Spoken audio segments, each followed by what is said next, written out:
Meninggal di umur 47 tahun. 46, 47 meninggal.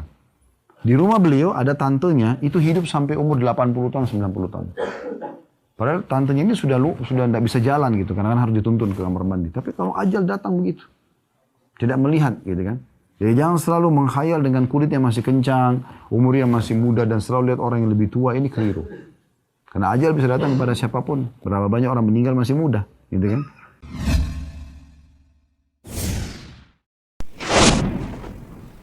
Bismillahirrahmanirrahim. Assalamualaikum warahmatullahi wabarakatuh. Alhamdulillahirabbil alamin.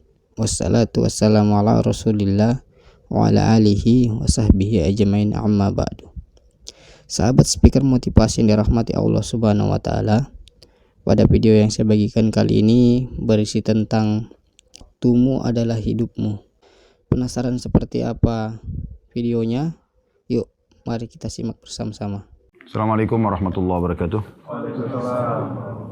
Alhamdulillah, wassalatu wassalamu ala Rasulillah. Segala puji dan puja kehadirat Allah Subhanahu wa taala, juga salawat dan taslim kepada Nabi besar Muhammad sallallahu alaihi wa ala alihi wa sahbihi wasallam. Insyaallah pada hari Jumat yang mulia ini, selepas asar seperti ini ada waktu mustajab. Semoga seluruh ibadah kita yang pernah kita kerjakan, yang sedang kita kerjakan, dan juga yang akan kita kerjakan sampai menjelang ajal datang nanti diterima dengan pahala yang sempurna. Dan semoga semua dosa yang pernah kita kerjakan, sengaja tidak sengaja, kecil ataupun besar, semua dimaafkan oleh Allah Subhanahu wa taala. Dan semoga Allah satukan kita semua di surga firdausnya tanpa hisab. Mari satukan dalam majlis ilmu yang mulia ini tentunya. Allahumma amin. Baik, kita akan masuk teman-teman sekalian membahas salah satu surah yang semua umat Muslim hafal di dalam juz 30 dengan judul kita Waktumu adalah hidupmu. Surah Al-Asr. Semua kita menghafalnya. 3 buah ayat yang mulia dari surah ini turun, kata Imam Syafi'i rahimahullah, kalau tidak turun dari ayat Al-Quran kecuali surah ini maka sudah cukup. Allah Subhanahu wa taala berfirman, A'udzubillahi minasyaitonirrajim, wal 'asri innal insana lafi khusr illa alladziina aamanu wa 'amilus shalihati wa tawashaw bil haqqi wa tawashaw bis sabr. Demi masa. Waw di sini, waw qasam namanya, waw sumpah. Ya. Seperti kalau orang bilang wallahi, nah, itu waw sumpah. Mirip juga dengan surah Al-Fajr, Allah bilang wal fajr. Ya. Demi waktu subuh, gitu kan, Allah bersumpah. Nah, Allah tidak bersumpah di dalam kitabnya yang mulia Al-Quran kecuali memang ada informasi penting. Setelahnya ada namanya alif lam mu'arraf, alif lam yang memperkenalkan sesuatu. Contoh misal gini, kalau orang Arab mengatakan seorang laki-laki, bahasa Arabnya rajulun. Tapi kalau seseorang itu mau berbicara sama temannya, mereka sudah tahu laki-laki siapa yang dijadikan target untuk dibahas gitu, dan mereka tidak mau sebutkan namanya, mereka mengatakan ar-rajul. Didatangkan alif lam sebelumnya, gitu kan? Kalau kita bilang masjid, saja umum. Tapi kalau saya sama teman ngobrol, saya mengatakan al-masjid, berarti kami sudah tahu masjid apa yang dimaksudkan. Karena alif lam ini fokus kepada target yang sudah diinginkan. Nah, Allah menyebutkan begitu. Di sini Allah tidak bilang wa asr, demi waktu. Tapi Allah datangkan alif lam wal asr. Berarti Allah inginkan waktu tertentu. Dan di sini ulama mengerucutkan kepada waktu kalian semasa di dunia. Umur yang sudah Allah kasih. Maka jaga baik-baik, maksimalkan baik-baik. Jangan sampai dipakai pada kemaksiatan ataupun hal yang sia-sia. Itu maknanya. Lalu Allah bilang di ayat keduanya, innal insana lafi khusr. Sesungguhnya manusia benar-benar dalam keadaan rugi dalam melalui waktu-waktu di dunia itu. Karena manusia terbagi menjadi kelompok-kelompok. Ada orang yang sibuk dengan amal soleh di waktunya, dari amal soleh ke amal soleh yang lain, dari zikir-zikir yang lain, dari ilmu ke ilmu yang lain, manfaat selalu. Maka ini dia beruntung, karena dia isi waktunya, dia tidak akan menyesali. Ada orang dari hal yang mubah mungkin ke mubah yang lain. Ini orang tidak berdosa tapi tidak juga ambil manfaat. Kayak dari makanan ke makanan yang lain, minuman ke minuman yang lain, terus kepada hal-hal yang mubah saja. Tapi tidak ada hal-hal ibadah yang dia lakukan ini. Ada orang yang rugi, yang paling rugi adalah sibuk dari dosa ke dosa yang lain. Dari dosa ini habis lakukan ke dosa yang lain lagi. Dari gosipin orang, gosipin yang lain. Dari dosa terus sibuk. Maka ini orang yang paling rugi. Gitu.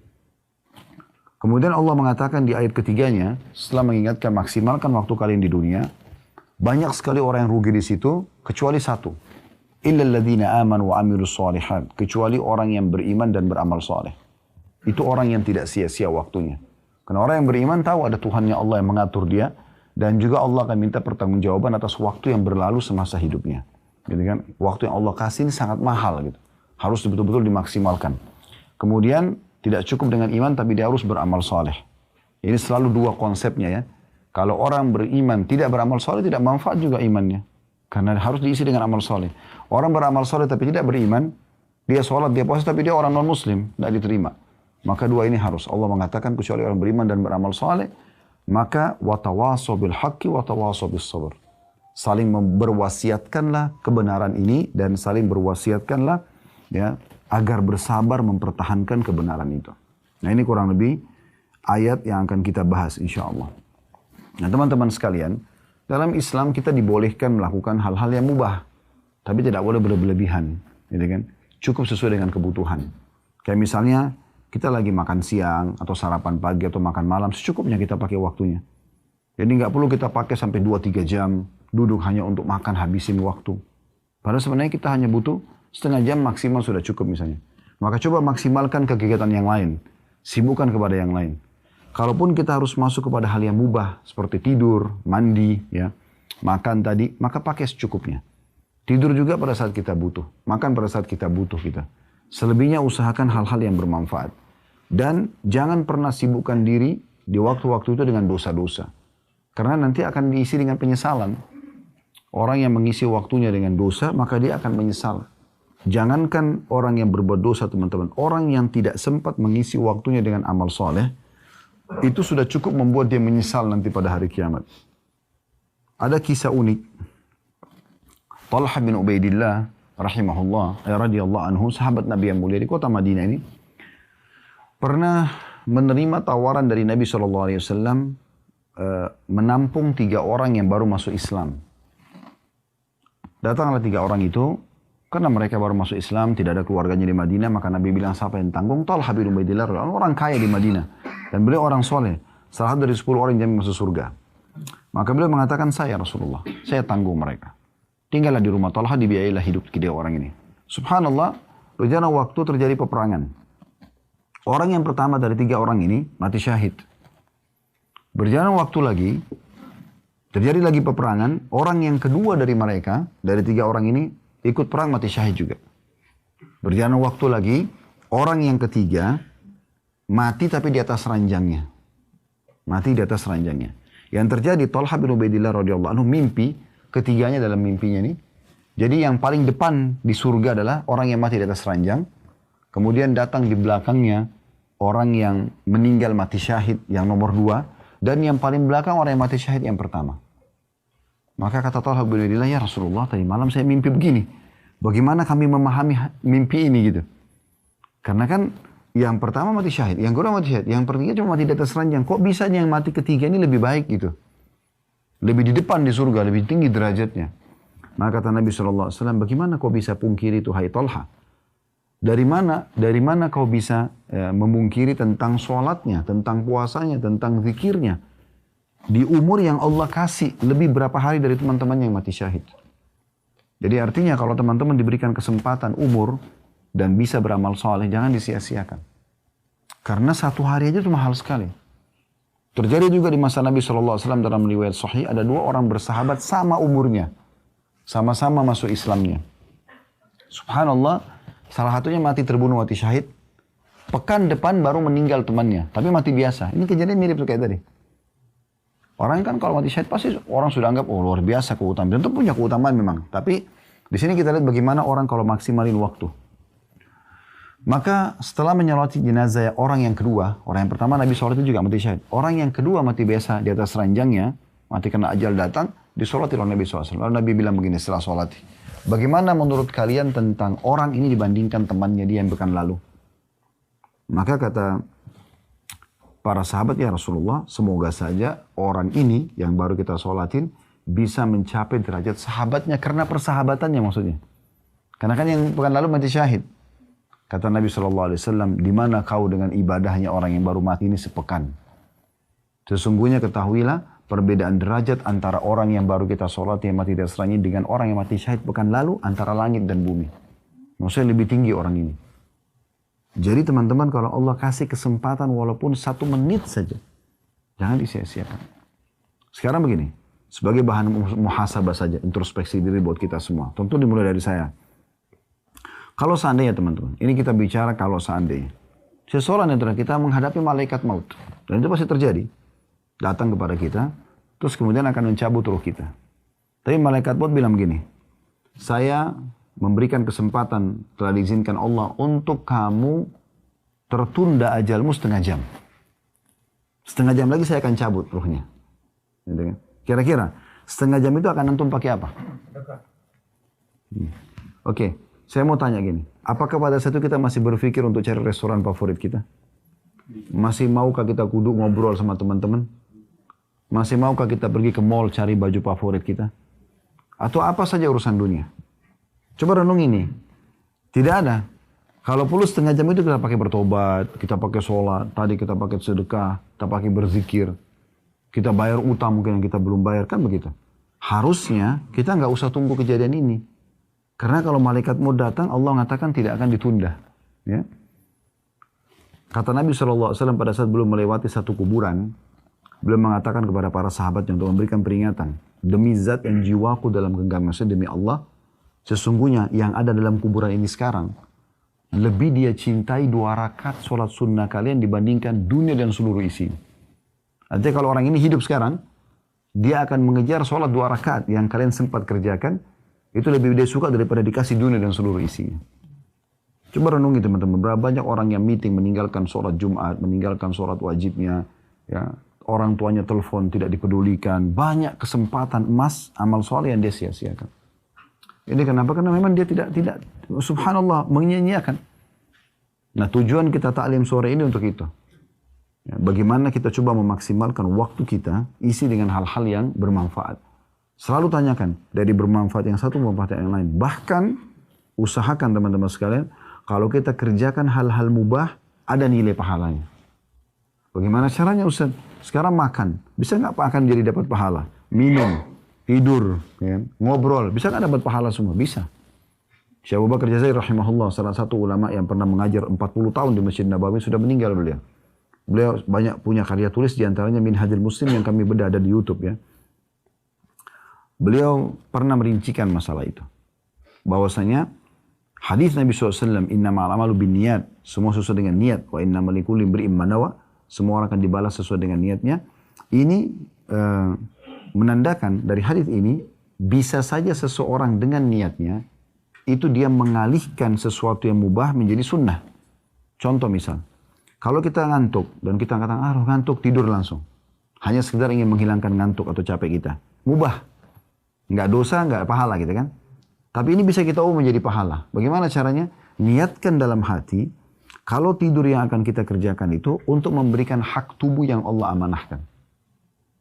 Kita niat begitu, ini sama niat saja nih. Pengalian niatnya gitu kan.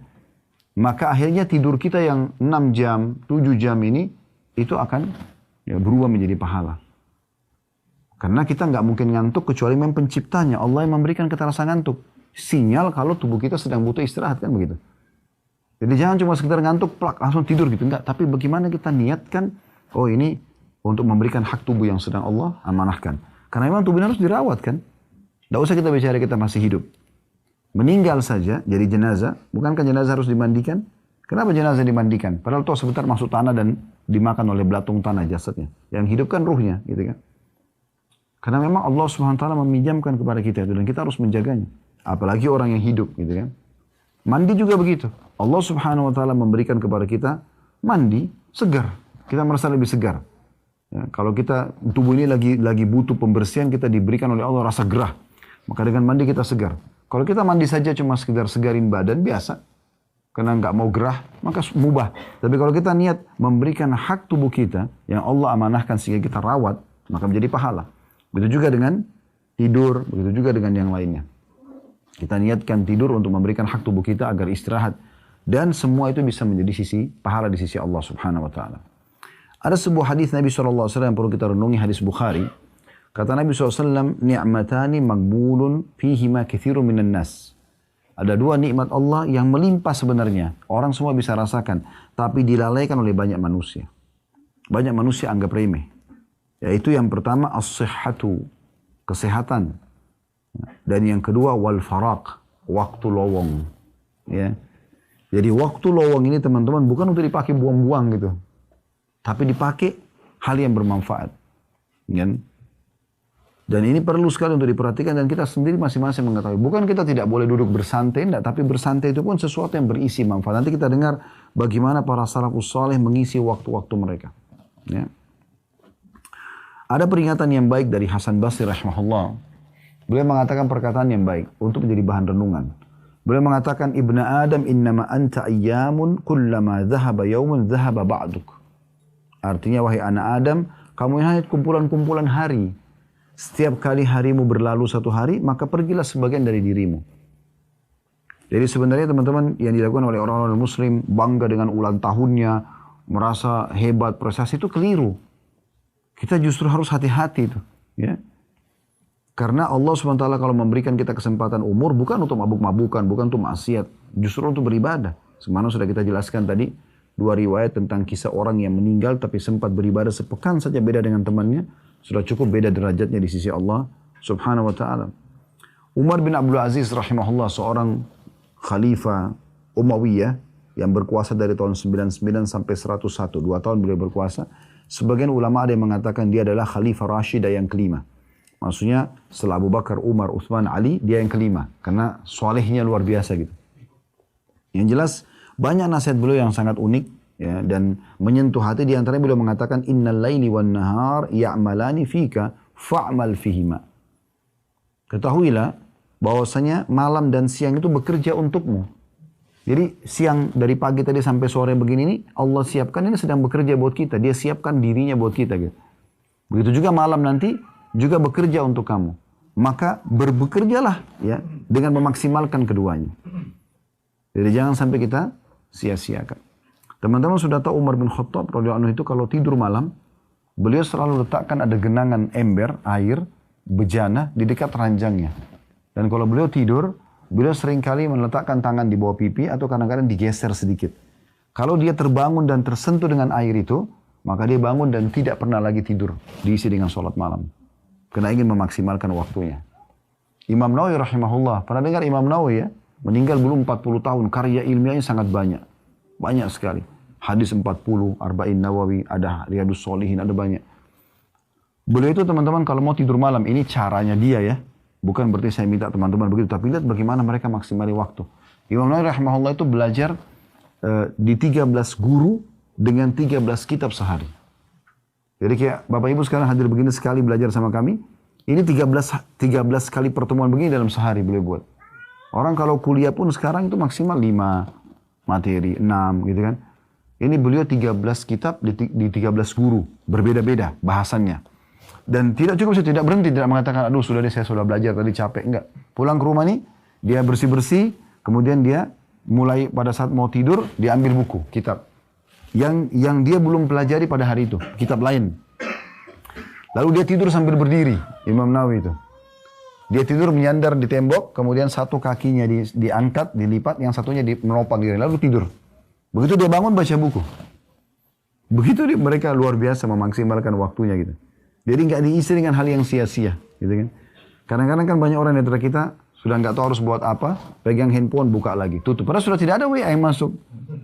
Nggak perlu lagi lihat itu. Kenapa nggak baca istighfar? Kenapa nggak baca salawat? Kenapa nggak berdoa? Kenapa nggak coba baca ayat Al-Quran? Lebih besar manfaatnya. Kan gitu. Itu contohnya. Imam Ahmad mengingatkan, rahimahullah mengatakan, aku hanya melihat masa muda itu, yang selalu orang anggap, saya masih muda, atau waktu lowong itu, seperti sesuatu yang menempel di bajuku, dan dia jatuh. Gitu kan. Setiap orang kadang-kadang terlalaikan dengan masalah ini. Abul Walid Al-Baji, rahimahullah, juga berkata, jika aku telah mengetahui dengan sangat yakin bahwa hidupku di dunia ini seperti 1 jam di akhirat. Karena kan satu hari di sisi Allah kan sama dengan 1000 ya, tahun gitu kan. Jadi besar sekali waktu di akhirat. Dari waktu dunia ini pendek. Kalau aku tahu bahwasanya waktuku di dunia ini dibandingkan akhirat sama dengan 1 jam saja waktu akhirat, maka mengapa aku tidak bakhil dengan waktu hidupku untuk melakukan perkara yang sia-sia dan hanya kujadikan hidupku ini dalam kebaikan dan ketaatan saja. Abu Bakar mengingatkan radhiyallahu anhum, statement beliau yang menarik. Beliau mengatakan, inna lillahi haqqan bin nahari la yakbaluhu bil lail.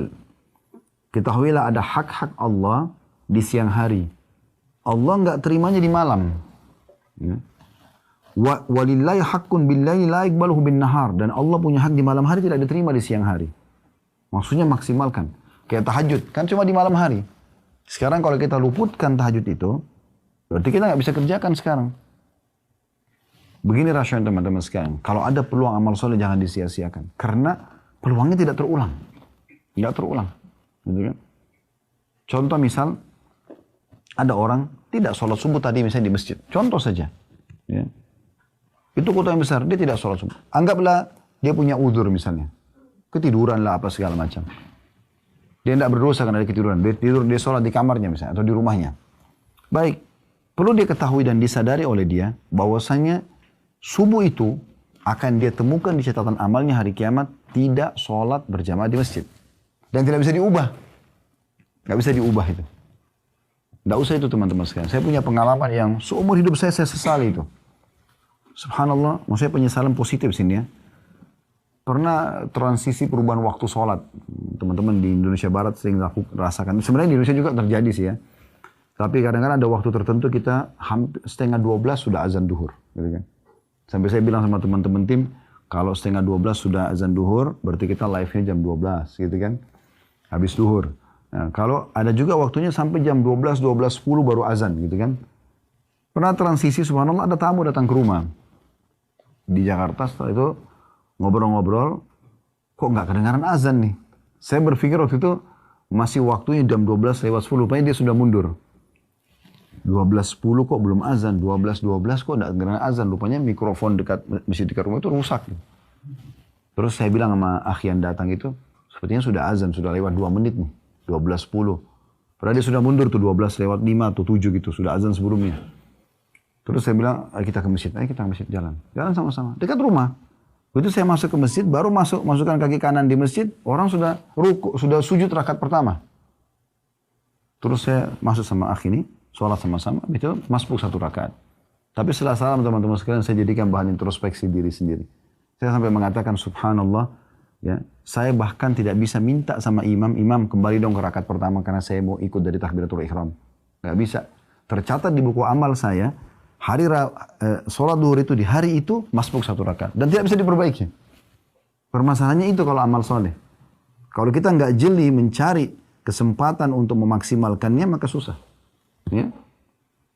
Kalau dosa, kita masih punya kesempatan untuk bisa memohon ampun, Allah maafkan, gitu kan? Tapi tentu kalau kita pertemukan teman-teman, mana yang lebih baik? Kita sibuk dengan amal soleh atau kita bertobat dari dosa? Tentu saja sibuk dengan amal soleh. Tidak boleh orang mengatakan, oh saya buat dosa aja sekarang, toh nanti kalau saya tobat juga Allah akan terima. Ya kalau dia nasuha memang diterima.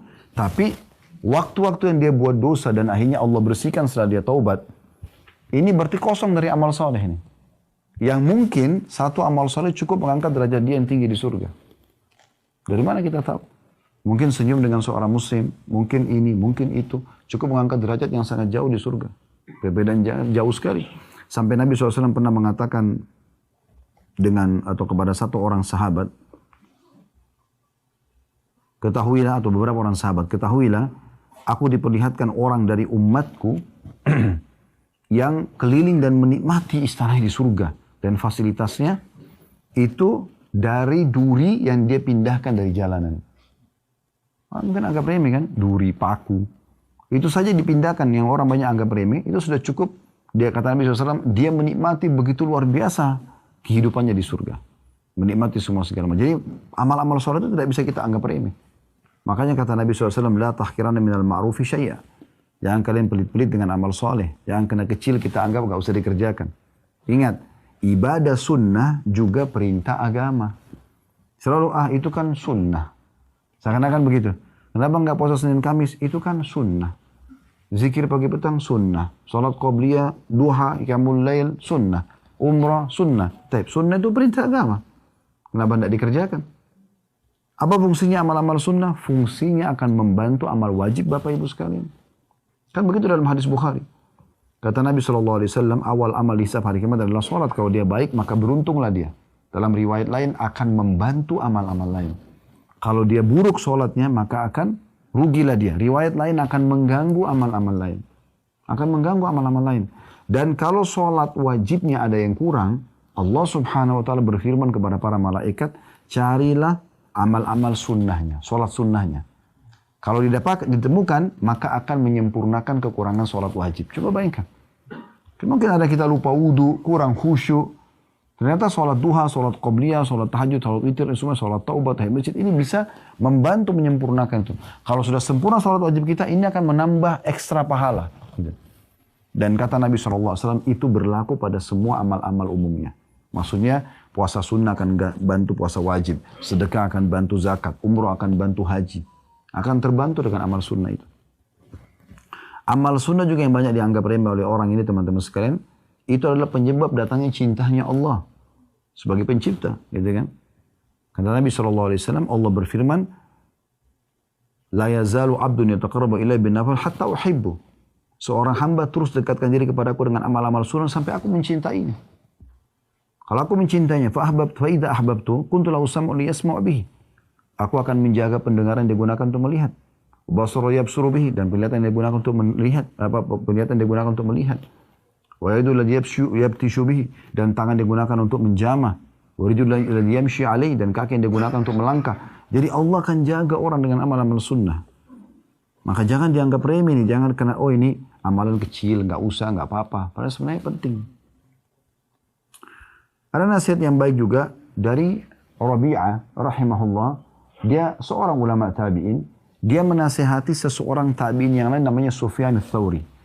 Sufyan ats-Tsauri ini ulama di Mekah, terkenal dengan julukan Sajjad, orang yang suka sekali sujud. Dan dia kalau sujud di depan Ka'bah nggak angkat kepalanya sampai semua hajatnya sudah dituangkan kepada Allah. Terkenal sekali ibadahnya. Tapi ada temannya dia, ulama yang lain, pernah nasihati dia. Nasihatnya akhirnya dinukil oleh para ulama, karena nasihatnya menarik itu. Rabi'ah berkata kepada Sufyan ats-Tsauri rahimahumullah semuanya, Innama anta ayyamu ma'dudah. Sesungguhnya kau adalah bagian seperti bagikan ya hari yang dapat dihitung. Fa idza dhahaba yawmun dhahaba ba'duk. Kalau telah berlalu hari maka berlalu sebagian dari dirimu. Wa yushiku idza dhahaba al-ba'd an yadhhaba al-kull. Ketahuilah kalau sudah pergi sebagian dari harimu maka akan pergi seluruhnya nantinya, gitu kan? Wa anta ta'lam. Sementara kau mengetahui masalah itu. Fa'mal. Oleh karena itu berbuatlah. Berbuat. Jangan sia-siakan. Imam Syafi'i rahimahullah mengatakan, ya,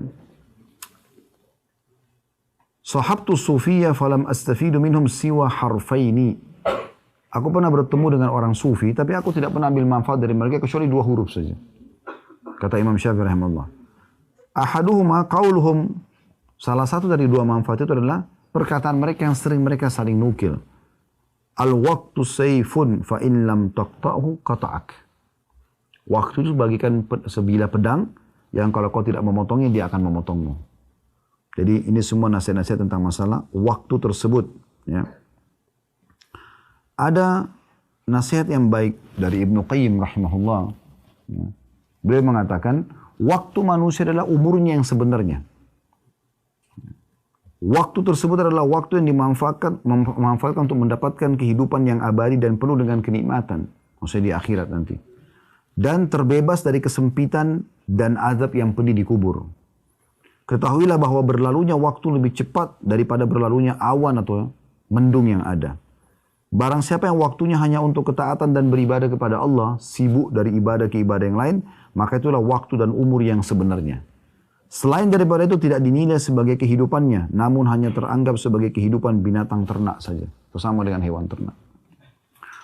Atha bin Abi Rabah rahimahullah, seorang ulama tabi'in di Mekah pernah memberikan nasihat kepada orang-orang di sekitarnya. Dia mengatakan, harusnya seseorang di antara kita malu pada saat dipaparkan buku amalnya hari kiamat. Dia tidak temukan, tidak usah bicara masalah ketaatan. Enggak urusan yang bermanfaat secara duniawi, juga tidak ada urusan hal ya akhiratnya. Maka semuanya sia-sia. Ada orang begitu subhanallah, duduk ngobrol kosong yang tidak ada manfaatnya sama sekali. Ya. Sampai ada seseorang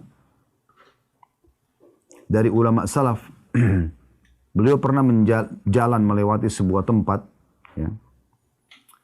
Dan beliau lihat ada orang lagi duduk di warung kopi, duduk main dadu, main kartu, ngobrol, ngobrolnya itu aja berputar-putar terus, gitu kan. Maka beliau sambil menghadap ke murid-muridnya dan berkata sebuah nasihat yang menarik itu. Beliau mengatakan, kalau seandainya waktu itu, waktu mereka bisa dibeli, aku akan beli. Kalau orang-orang ini yang duduk ngobrol kosong ini bisa jual waktunya, aku beli, aku akan beli waktunya. Tapi orang kan tidak bisa, masing-masing sudah punya waktu tertentu. Waktu Bapak Ibu tidak bisa saya pakai, Bapak Ibu tidak bisa pakai waktu saya. Maka kita harus memaksimalkan waktu yang Allah berikan itu. Karena memang waktu ini sangat terbatas, jadi harus betul-betul kita isi dengan hal-hal yang bermanfaat. Kemudian juga Hasan Basri berkata dalam sebuah statement yang menarik ya. Kalau tadi yang nasihatin yang bilang kalau mau beli waktu itu namanya Jamaluddin Al-Qasimi rahimahullah. Sebagian salaf pernah kalau mereka masuk ke WC, kalau mereka masuk ke WC, mereka suruh anaknya di depan pintu WC baca kitab. Sambil dia dengar. Dia nggak baca, tapi dia suruh anaknya baca supaya dia dengar. Jadi duduk pun lagi buang air besar, itu nggak buang waktu kosong. Tetap dia dengarin ilmu gitu, tapi dari luar, bukan dalam WC-nya. Begitu mereka maksimalin waktunya. Hasan Basri pernah menasihati mengatakan, Ibnu Adam, iyyaka wat taswif. Wahai anak Adam, jangan engkau menunda-nunda amalan-amalan, kesempatan beramal soleh itu. Fa'innaka biyaumika walasta bighadin. Karena sungguhnya yang kau miliki adalah hari ini. Sementara hari esok itu belum tentu kau miliki. Fa'in yakun gadan laka fakun fi gadin kama kunta fil yaum. Kalaupun Allah masih kasih kau umur besok, maka lakukan seperti apa yang bisa kau lakukan pada hari ini. Maksudnya dari amal soleh. Wa illa yakun laka lam tandam ala ma farratta fil yaum. Karena kalau kau lakukan itu, maksudnya besok kau sibukkan lagi, kalau hari ini kau sibukkan dengan amal soleh, karena ini harimu sekarang. Kalau besok lagi kau dapat waktu, masih ada dikasih umur, buat lagi hal yang sama, maka pada saat kau meninggal kau tidak akan pernah menyesali itu selamanya. Saya sering menasihatin diri sendiri teman-teman, karena duduk introspeksi, karena kita kalau tidak kontrol diri kita begini, akhirnya kita terbawa pada arus-arus yang tidak ada manfaatnya. Apalagi kalau kita terlalu luas pergaulan dengan orang-orang yang jauh dari Allah SWT, ini bahaya sekali. Ya. Jadi yang kita miliki sebenarnya adalah hari ini. Bapak Ibu kalau mau tahu umurnya, umur Bapak Ibu ini yang sudah berlalu. Yang kedepannya kita tidak tahu umur kita. Misal saya sekarang 47 tahun misalnya. Saya tahunya ini umur saya. Bapak Ibu sini umur 50 tahun, betul itu umurnya. 30 tahun, betul itu umurnya. Itulah umur kita. Karena itu sudah kita laluin kan. Itulah umur kita. Jangan selalu mengkhayal umur saya ke depan. Lalu lihat orang-orang yang sudah tua. Ada yang 80 tahun, mungkin saya juga seperti dia. Mungkin, tapi bisa saja tidak. Tapi umur kita sebenarnya yang sudah berlalu ini. Dan harusnya kita maksimalkan hari ini. Hari ini milik kita. Hari ini sering saya bahasakan, bahkan sempat saya jadikan sebagai sebuah tema, ceramah. Hari ini adalah hari emasmu. Hari yang kita hidup sekarang. Bapak Ibu sekarang ada di sore hari-hari Jumat ini. Di tanggal ini, di hari ini, di detik ini adalah hari emas kita. Kenapa? Karena kalau berlalu masa lalu kita dengan dosa-dosa, detik ini kita bisa bertaubat. Kalau berlalu dengan amal soleh, detik ini kita bisa ulangi. Gitu kan? Menambah tambahan amal kita pada hari kiamat.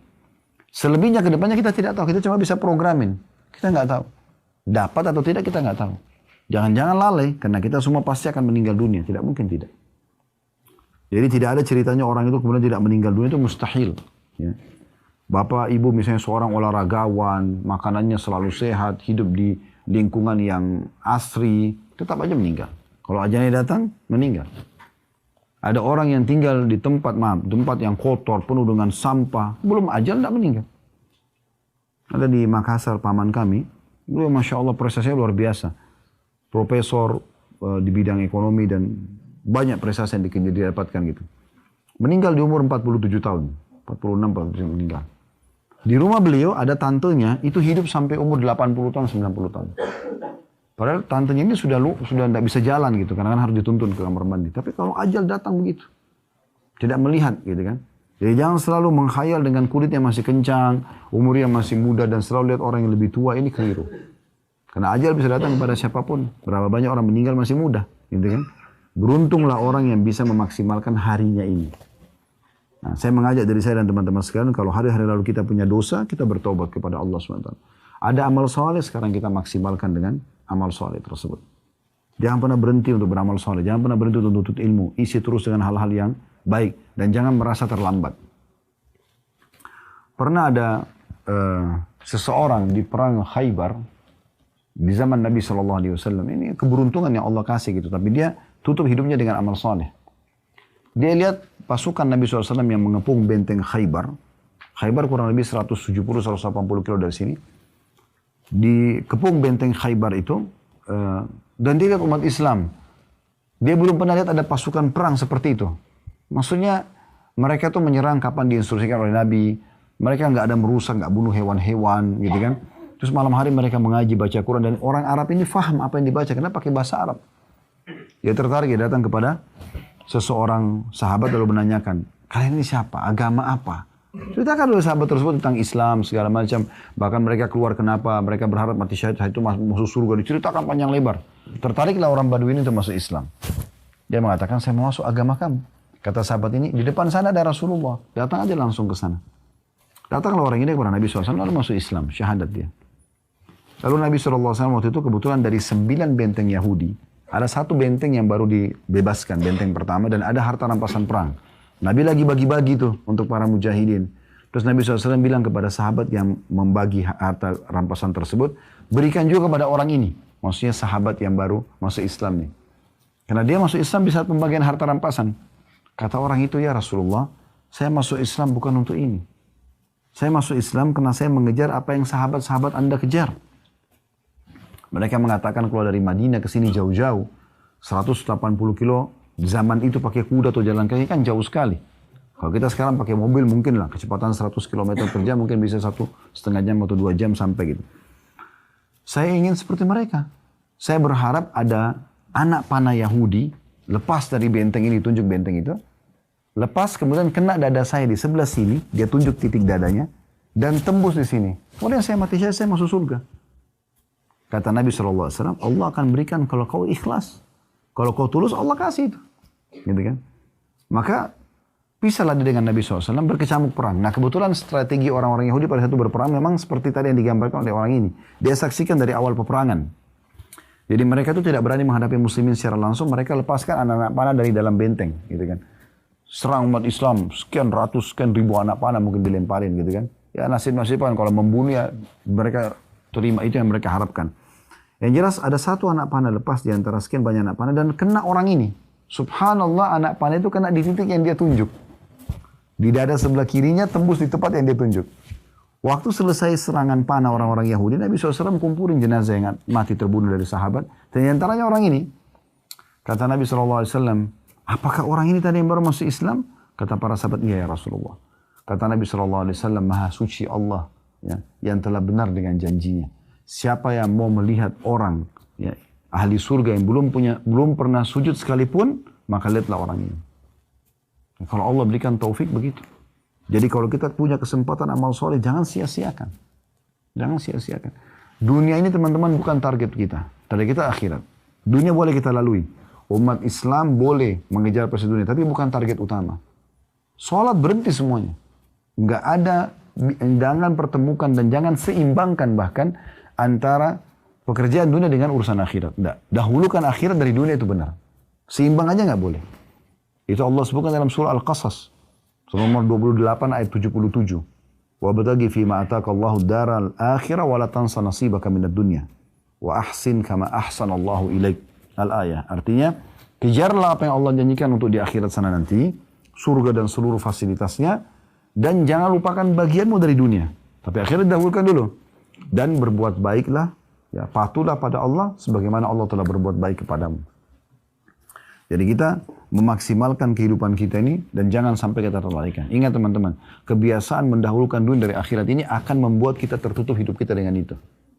Makanya Ibnu Qayyim rahimahullah pernah melihat sendiri depan mata kepalanya ada seseorang pedagang, setiap kali diingatkan sholat gak mau dengar segala macam. Pada saat dia mau meninggal Ibnu Qayyim ketemu. Lalu Ibnu Qayyim mendengarkan sendiri, dia mengatakan waktu disuruh syahadat, dia mengatakan baju itu yang bagus, kain itu yang bagus, 5 dirham, 10 dirham. Dia kayak orang dagang sampai meninggal. Karena itu memang yang dia tuh targetnya itu. Tapi di saat subhanallah targetnya akhirat beda. Dia akan dahulukan semua akhirat. Kami coba terapin itu. Kalau Bapak Ibu datang ke Ajwad di Jakarta restoran kami, 10 menit sebelum azan tidak boleh terima orderan. Larang supaya nggak boleh. Semua harus sholat. Bapak-bapaknya tamu kita ajak ke masjid. Ibu-ibunya ada musola. Kita ajak sholat gitu kan. Nah kemudian kalau yang mau cari restoran lain silahkan, tidak masalah. Tidak usah takut dengan rezeki. Tidak pernah kosong orang datang. Bahkan orang datang kadang-kadang merasa nyaman saja. Mereka ikut sholat bersama kita, ada kultum di masjid, mereka ikut gitu kan. Karena dari satu sisi juga, waktu kami pertama buka restoran di Kalibata sebelum pindah ke Condet dulu, itu ada beberapa restoran di sebelah kami di mall. Karena setiap kali mau sholat, kami turunkan rollingdoornya, terus kita pasang sedang sholat kita. Dipasang gitu. Jadi ada beberapa staf pegawai-pegawai dari restoran-restoran sebelah, tempat-tempat sebelah kami dulu datang.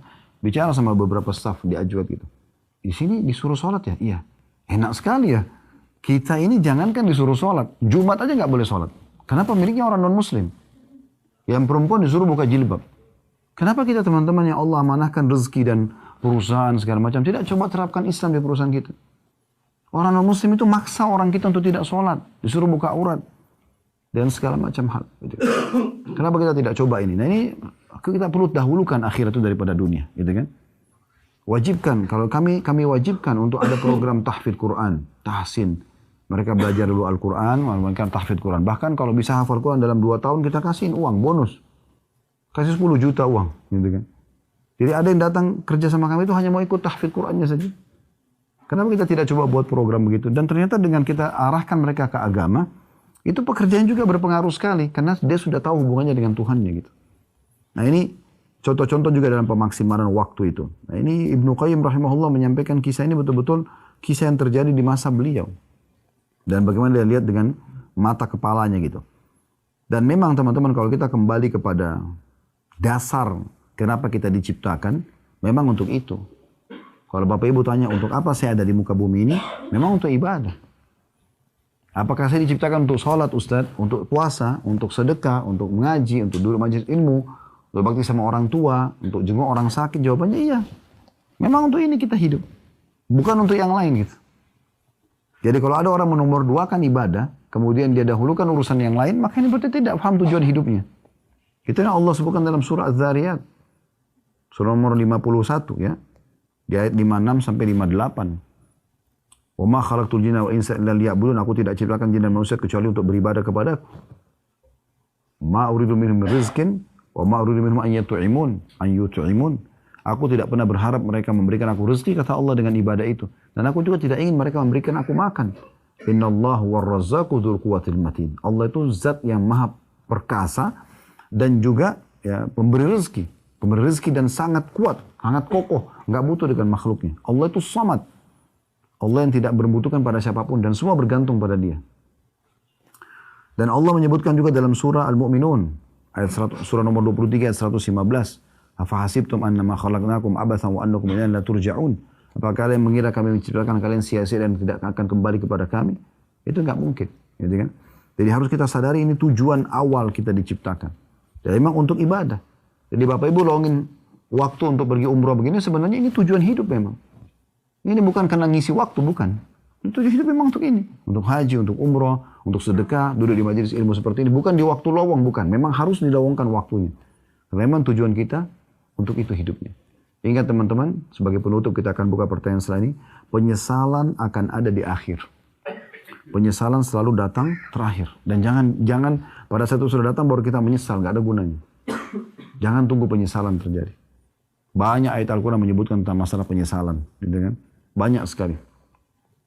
Dan ayat-ayat tentang masalah ini betul-betul sangat gamblang, sangat jelas. Gitu. Di dalam surah Al-Mu'minun ayat 99 Allah mengatakan gitu. Qala rabbi irji'un Ayat 100-nya, la'alli amalu salih fima tarakt.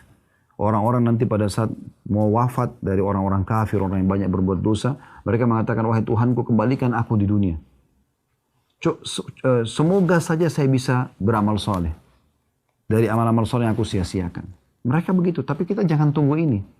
Bapak Ibu sore ini mendengarkan dari kami, ini peringatan dari Allah Subhanahu Wa Taala. Ya, jangan tunggu nanti kematian datang, baru kemudian kita menyesal. Itu nggak ada gunanya. Di akhir surah Al-Munafiqun juga begitu Allah sebutkan. Ya.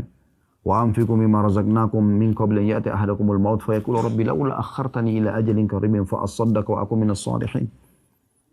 Allah SWT mengatakan, infakkan, keluarkan apa yang kalian miliki itu. Dan jangan sampai seseorang dari kalian datang ajalnya, baru dia mengatakan, ya Allah, tolong terlambatkan beberapa saat saja, supaya aku bisa bersedekah dan aku termasuk orang-orang saleh. Lalu Allah bilang, wala yuakhirallahu nafsan idza jaa ajaluha. Tapi ketahui Allah tidak akan mungkin tunda ajal orang kalau sudah datang. Wallahu khabirun bima ta'malun. Allah akan memberitahukan apa yang kalian kerjakan. Jadi jangan tunggu penyesalan itu datang, baru kita mau menyadari. Gak ada gunanya. Mumpung sekarang. Dan ingat teman-teman, Allah tidak akan pernah turunkan tangan dari langit untuk memberhentikan kita dari kelalaian kita atau maksiat kita. Ada orang begitu. Kenapa kamu gak tobat? Iya ya, kapan ya? Seakan-akan tunggu Allah turunkan tangan berhentiin dia. Itu gak mungkin. Peringatan Allah sudah ada dari dalam kitab Al-Quran. Peringatan Allah dari lisan Nabi Muhammad SAW. Nabi sudah meninggal, dilanjutkan oleh para da'i dan para ulama. Harusnya kita menyadari, sudah ada. Ya. Nanti teman-teman di akhirat, orang kalau masuk neraka itu, masuk dalam neraka dalam kondisi yakin dengan keadilan Allah. Dia tahu karena Allah tidak pernah suruh dia berbuat dosa, dia yang buat sendiri, dia zalimi dirinya. Dia lah yang riba, dia lah yang mencuri, dia yang menggibah, dia yang memfitnah, dia yang memukul, dia segala macam. Maka dia rasakan akibat perbuatan. Jadi Allah tidak pernah menzalimi siapapun. Oleh karena itu selamatkan diri kita sendiri teman-teman. Tidak ada yang bisa menyelamatkan. Kami dan teman-teman da'i yang lain cuma bisa teriak-teriak seperti ini. Keputusan di tangan Bapak Ibu sekalian. Beruntunglah orang yang mendengar kemudian dia merenungi lalu menerapkan dalam hidupnya. Itu berarti keberuntungan buat dia. Gitu kan? Tapi orang kalau cuma sekedar mendengar kemudian menganggap ya sudahlah, ya bahasan itu, ya bagus ya, cuma sebatas itu ya tidak ada manfaatnya buat dia. Jadi tidak membawa pada perubahan. Padahal sebenarnya majelis ilmu diharapkan ada perubahan. Kalau teman-teman bubar dari majelis ilmu merasa ada rasa takut kepada Allah, ada rasa menyesal terhadap waktu yang terlalaikan atau amal soleh yang terlewatkan, maka itu target daripada majelis ilmu itu sendiri. Alhamdulillah, jazakumullah khair Ustadz Khalik Basalamah. Masya Allah teman-teman, bagaimana kita bisa mengambil pesan dari video yang sangat bermanfaat ini. Kita bisa mengambil inspirasi dari yang disampaikan Ustadz Khalik Basalamah. Bagaimana dalam video ini kita jangan sampai menyanyiakan waktu kita hanya untuk hal-hal yang sepele atau untuk hal-hal yang hanya menjerumuskan kita dalam dosa dan maksiat. Dalam video ini Ustadz Khalik juga menyampaikan bahwa waktu berjalan begitu sangat cepat. Jangan sampai kita terlena dengan urusan dunia sehingga kita lupa bekal kita di akhirat sangat penting, dan kehidupan di akhirat sana adalah kehidupan yang sebenarnya, yaitu kehidupan yang abadi. Baik teman-teman speaker motivasi yang dirahmati Allah Subhanahu wa taala, mungkin cukup sekian video yang saya bagikan kali ini. Sekiranya bermanfaat, jangan lupa tekan tombol like, subscribe dan share video ini. Sekiranya ada kata yang salah, saya mohon maaf. Barakallahu fikum. Assalamualaikum warahmatullahi wabarakatuh.